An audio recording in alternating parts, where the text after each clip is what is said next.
अक्सर एग्जाम में आपको इस तरह का क्वेश्चन देखने को मिलता होगा कि एक समबाहु त्रिभुज के तीनों शीर्ष के केंद्र मानकर तीन समान वृत्त इस प्रकार खींचे गए हैं। यहाँ फोटो में इमेजिन कीजिए कि समबाहु त्रिभुज के तीन शीर्ष दिए हुए हैं और उसको केंद्र मानकर समान वृत्त इस प्रकार खींचा गया है कि प्रत्येक वृत्त एक दूसरे को स्पर्श कर रहे हैं। देखिए प्रत्येक वृत्त एक दूसरे को स्पर्श कर रहे हैं। यदि प्रत्येक वृत्त की त्रिज्या 100 सेंटीमीटर है, देख लीजिए प्रत्येक वृत्त की त्रिज्या 100 सेंटीमीटर। फोटो से आपको स्पष्ट समझ में आ रहा होगा क्वेश्चन, यही क्वेश्चन है जो फोटो में हम ये समझा रहे हैं, ठीक है। तो प्रत्येक की त्रिज्या 100 सेंटीमीटर है, तो त्रिभुज के उस भाग का क्षेत्रफल क्या होगा जो वृत्त से बाहर है। देखो त्रिभुज के उस भाग का क्षेत्रफल, ये वाला भाग जो वृत्त से बाहर है, सारे वृत्त से देखो बाहर है, तो ये अब आपको क्वेश्चन ऐसे बोलेगा कि वृत्त से बाहर है, त्रिभुज के उस भाग का क्षेत्रफल बताइए, या कार्डबोर्ड का क्षेत्रफल क्या होगा ये पूछेगा। तो समझ जाइएगा कि वृत्त से बाहर वाले त्रिभुज के भाग का क्षेत्रफल पूछ रहा है।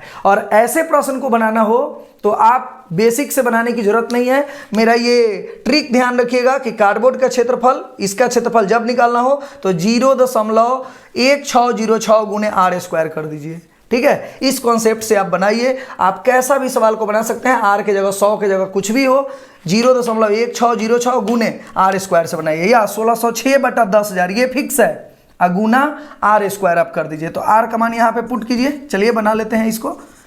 1606/10,000 गुने r के मान यहाँ पे 100 दिया हुआ है, तो 100 का स्क्वायर करेंगे तो 100 गुने 100 दो बार लिख देंगे, 2 2 4 0 से 4 0 खत्म हो जाएगा, हमारा 1606 सेंटीमीटर स्क्वायर उत्तर हो जाएगा।